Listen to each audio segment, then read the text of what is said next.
Ṣètánirọ̀jìn Bismillahirrahmanirrahim. Ṣé láyọ̀ àti àlàáfíà ni mo bá yín? May God and blessing of God be with you.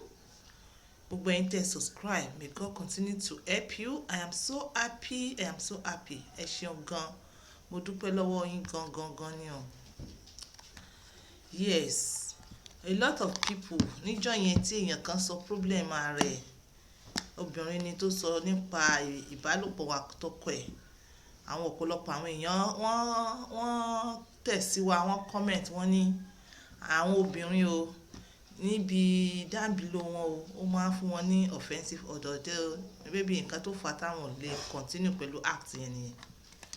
So èmi wá mú wá and somebody don ask me pé níbẹ̀ yẹn pé báwọn ṣe ń tọ́jú puna. So pẹ̀lú gbogbo complain àwọn èèyàn yìí ni mo wá gather it together, mo wá mú exclusive, this is new. Mo wá mú wá pé ìwọ tó bá jóbìnrin tẹ́tí kó gbọ́rọ̀ yìí. Ìwọ tó bá dẹ̀ jẹ́ ọkọ náà, in case ìyàwó rẹ̀ bá sí lórí platform yìí, ìwọ náà tẹ́tí. Please, if you are new here, ẹ bá mi subscribe and God will continue to bless you. Yes, àwa mọ̀, ẹ̀yin náà mọ̀, àti gbọ́rí kò kí ń ṣe ní pé ibẹ̀ yẹn is self cleansing, which means pé tó bá ń wẹ̀ normal kò yẹ kó fún ẹ ní ọ̀dọ̀. Ṣé ẹ dẹ̀ mọ̀ pé ó ṣe ti tóbìnrin ni, ó ṣe ti ọkùnrin ni, wọ́n ní natural faint ọ̀dọ̀ wọn tẹ́lẹ̀. So àmọ́ accumulated àwọn kan tá à ń jẹ accumulated sweat àti problem tá à ń go through, you understand, when added together pẹ̀lú natural faint ọ̀dọ̀ yìí, ó máa ń jẹ́ kí ibẹ̀ yẹn look, ó máa ń jẹ́ kó tún smell tó horrible tí ìyẹn ò ní like ẹ̀.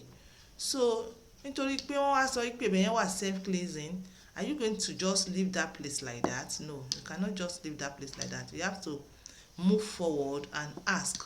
Ibi táwọn èèyàn ti ń ask òun náà ló mú irú topic báyìí jáde lẹ́nu pé mo fẹ́ rí lè ṣe ní èdè mi. Number one, ọkùnrin àti obìnrin ló nídìí ìmọ́tótó tó bá dorí intimacy. Kò í ṣe obìnrin nìkan. Bí ẹ̀yin ọkùnrin ṣe ń complain obìnrin, bẹ́ẹ̀ náà ni àwọn obìnrin náà complain yín, àwọn ọkùnrin náà ó wọnú ara wọn ni. Everybody need láti take care ara wọn. Yeah? So nísìn ní alákọ̀ọ́kọ́ náà on the list, omi náà ni. Lẹ́yìn omi náà ni. Kí la fi ń fọ omi náà ni. Water for what? Water for drinking, water for washing. Water ó ṣe pàtàkì nínú nǹkan báyìí.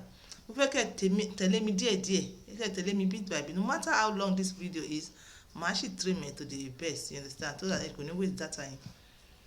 Omi náà la máa lò. Omi lẹ máa fi fọ ojú ihò. Omi lẹ máa fi fọ around vulva. Omi náà lẹ máa lò sí ibi OBO. Omi náà lẹ máa lò.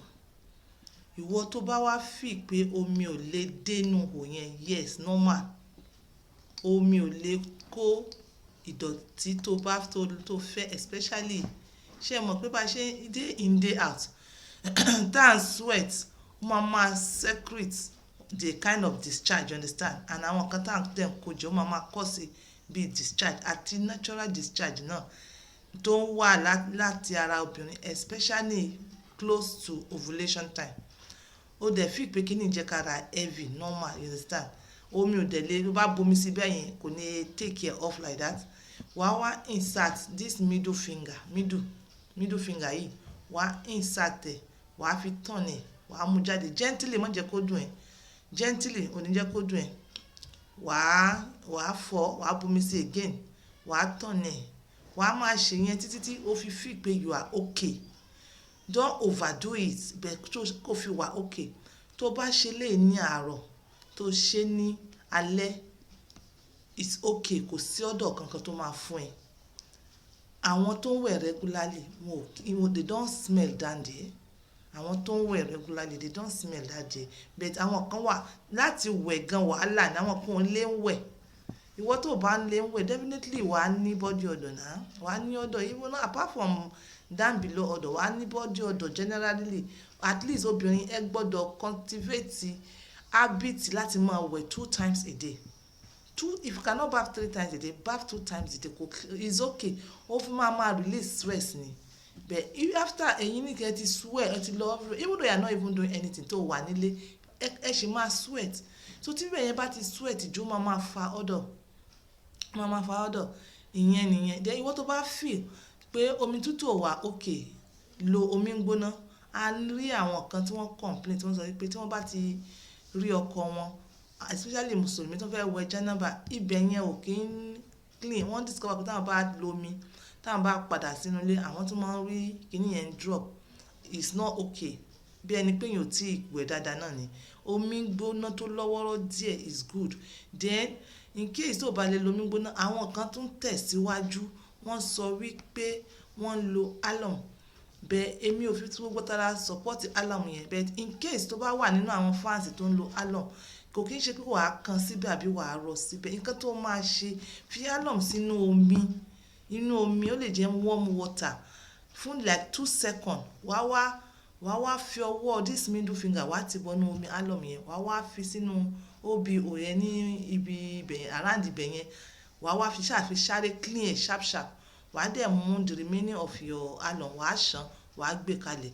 Next time tó bá fẹ́ lò náà, wàá padà wàá ṣàn náà ni kó tó di pé o lò, tó bá jẹ́ pé wọ́n tó ń lò. Then again àwọn tó ń tẹ̀síwájú again wọ́n ní gloves kànáfùrù. Tó bá tán kànáfùrù sínú omi, tó bá fi wọ́n tán sínú omi like if you use hot water tó bá fi soak kànáfùrù, ó máa tètè yọ èyí tó fẹ́ yọ. Wọ́n tí wọ́n bá lò tó bá fi omi náà ní ìrà ẹ̀ tibẹ̀ tí wọ́n á ti soak kànáfùrù sínú ẹ̀. Wọ́n á dẹ̀ yọ àwọn kànáfùrù nínú ẹ̀ yẹn, wọ́n á fi fọ ibi bẹ̀. Á tún jẹ́ oúnjẹ kó jẹ́ ṣáká, á tún jẹ́ kó wà more tighter. But there's a particular mistake táwọn èèyàn máa ń ṣe tó dẹ̀ very important. Mistake yẹn ni pé tí wọ́n bá lọ sí toilet tí wọ́n bá lọ ṣègá, tẹ́ bá lọ ṣègá that is tẹ́ bá lọ yàgbẹ́ nìyẹn. Ẹ bá ti fẹ́ fọ ibi tí igá ti jáde, ẹ má dáwọ́ yẹn padà wá síwájú. Ẹ má fi gbogbo wọ́n yẹn ra gbogbo side vulva, gbogbo side OBO yín. Ẹ má fọwọ́ yẹn fọ padà. Ẹ dáwọ́ yẹn padà kẹ́ẹ̀dẹ̀ fọwọ́ yín straight. Ibi side vulva yẹn ó wà very sensitive. So ibẹ̀ yẹn lẹ́ni láti gbogbo àárín ihò yẹn ibẹ̀ lẹ́ni láti fi omi fọ. Àmọ́ around itan, mọ́ bí ẹ̀yìn ìdí tó mọ́ sweat, mọ́ bí tí igá ti jáde, ẹ máa mú ọṣẹ àti kẹ̀ǹkẹ̀, ẹ fọ ibẹ̀ yẹn kẹ́ẹ̀dẹ̀ rinse ibẹ̀ yẹn sharp.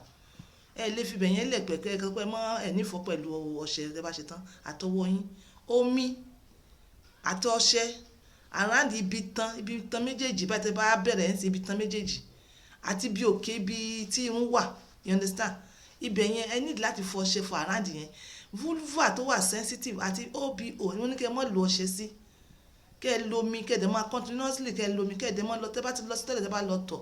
Ẹ mọ́ tàmbà, kò kí ṣe mùsùlùmí nìkan ló ń tàmbà. Àwọn àìmọye àwọn kìrìsìtẹ́nì náà wọ́n lọ toilet wọ́n ń tàmbà because àwọn kan tá ń jẹ tẹ́ bá tọ̀ ẹ̀ ní tàmbà. Tẹ́ bá tàmbà nísìnyí, ṣé tó bá ṣe díẹ̀ ṣé bẹ́ẹ̀ yóò ní mọ́ ọrùn.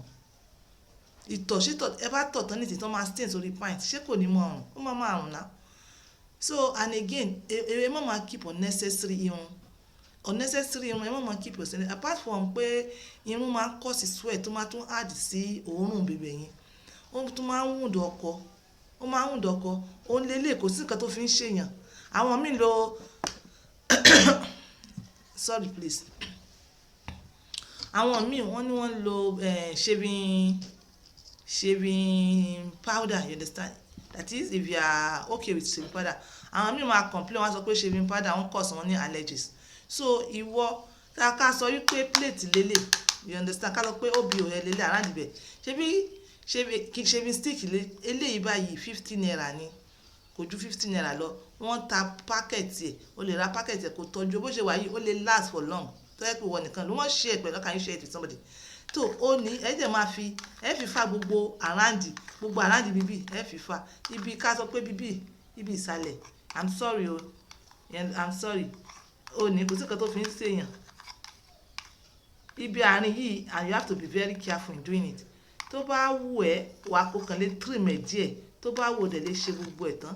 kò sí kẹta fi ń ṣe níbẹ̀ yẹn, kò sí wọn ò ní kẹ́ mọ́ fà bẹ̀ yẹn, wọn ò ní kẹ́ mọ́ fà bẹ̀ yẹn fún ìgbádùn àti atẹ́gùn ara rẹ náà ni, you understand. Ìwọ tó bá dẹ̀ fi pé shaving powder wà òkè fún ẹ o lè lò. So ìyẹn tí sweat bá pọ̀ jù tó irun bá wà níbẹ̀ yẹn tíyàn sweat ó máa cause offensive odor nítorí pé kí ni àwọn míì wọ́n ń jẹ garlic, àwọn oúnjẹ tí àwọn èèyàn ń jẹ tíbẹ̀ yẹn fi mọ́ ń rùn, garlic mọ́ kọ̀ sí ẹ̀, red meat mọ́ kọ̀ sí ẹ̀, àwọn oúnjẹ bíi sweet chocolate, àwọn oúnjẹ tó mọ́ ṣáà yẹ, especially tí èèyàn tó bá wá nú tó ti rí sign diabetes àbí tí ó wá jẹ́ pé at the end of the day ó padà máa ní diabetes, gbogbo bẹ̀ yẹn ó máa fún ní odor tí ò dáa. So àwọn oúnjẹ tó jẹ́ pé kó o bèrè sí dáadáa tí ò yẹ kẹ́ máa jẹ. So yé yín, ìwọ tó bá fẹ́ kí bẹ̀ yẹn rùn, reduce irú oúnjẹ tá a kọ́ kalẹ̀ yìí, garlic ni o, red meat ni o, àwọn sugary things, you have to cut it down, you understand. Then wá find out pé oúnjẹ wo ni wọ́n ń jẹ tó máa jẹ́ kí bẹ̀ yẹn kó ní fine taste.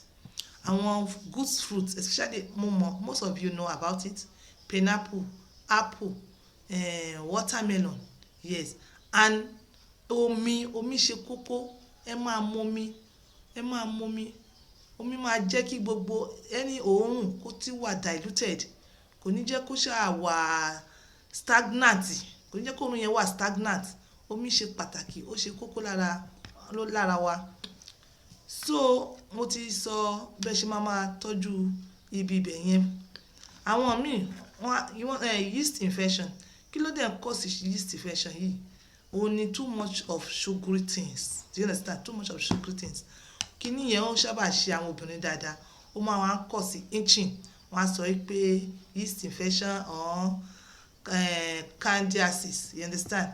So tó bá ti notice itching, because itching yẹn tó bá ti bẹ̀rẹ̀, tó bá yẹ pé ètò ò ní lọ ni, ó máa ṣe gradually tó bá yẹ ó máa wá itching yẹn máa di kó bẹ̀rẹ̀ sí ní di reddish, you understand. And tó bá tètè stop ẹ̀ á di pé ó kúrò ní ojú OBO, ó ń fẹ́ máa wọnú, kò dẹ̀ ní dákó lọ damage ibi tó yẹ kó damage nílé ọmọ. So the earlier the better you start the treatment.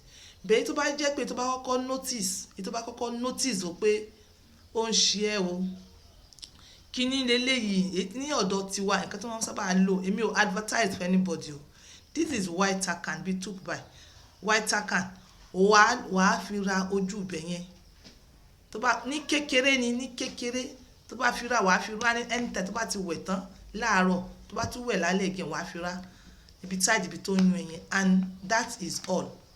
Bẹ́ẹ̀ ìwọ tí ó bá jẹ́ pé ara rẹ bá stubborn, bí nǹkan tá à ń lò ládùúgbò ilé mi sọ o, tó bá jẹ́ pé ara rẹ stubborn o dẹ̀ fẹ́ take care, bóyá kíní yẹn òun lò kò ṣe, á jẹ́ pé kíní yẹn ó ti traces yẹn ti wọnú nìyẹn kò lọ, wàá mú black seed powder, bí mo ṣe ní kán mọ̀ lò ní ìrọ̀lẹ́ ní alẹ́ last thing at night, half teaspoon, wàá dẹ̀ mú pẹ̀lú lukewarm water, wàá ṣe lè fún 2 or 3 days, kíní yẹn ó máa disappear.